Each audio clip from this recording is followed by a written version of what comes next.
দুর্গটির চারপাশে মাটি দিয়ে প্রাচীর তৈরি করা হয়েছিল, যার উচ্চতা ছিল প্রায় 40 ফুট। এখানে আপনারা দেখতে পাচ্ছেন না যে আমার পেছনে বা পাশেই যে ওয়ালটা, এখানকার প্রত্যেকটা ইট দেখে কি আপনাদের অন্য কিছু মনে হচ্ছে? আমি কিন্তু এখানে একটা পিরামিডের যে গঠনটা সেই ফিলটা কিন্তু পাচ্ছি।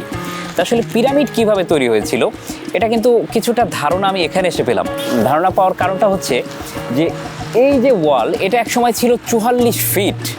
সেটা আজকে এতটুকু হয়তো আমরা দেখতে পাচ্ছি, কোনো না কোনো কারণে এটা হয়তো বা ধ্বংস হয়েছে বা মাটির নিচে ঢুকে গিয়েছে, কিন্তু এটা দেখেই বোঝা যায় যে পিরামিড কিভাবে তৈরি হয়েছিল। এটা মাথায় রাখতে হবে, এটা কিন্তু 2500 বছর আগে তৈরি হয়েছিল। এছাড়া 1718 এবং 1719 সালে নির্মিত একটি মসজিদ এখানে রয়েছে। এখানে রয়েছে একটি রহস্যময় কূপ, যে কূপের পানি নাকি জীবন দান করার ক্ষমতা রাখে। অলৌকিক এই মিথ নিয়ে আমরা বিস্তারিত আলোচনা করেছি আমাদের এই ভিডিওতে।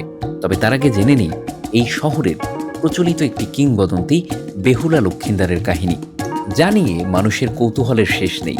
আর জানার চেষ্টা করি এই যে প্রাচীনকাল থেকে প্রচলিত এই কাহিনী, সেটি আসলে কতটুকু সত্য।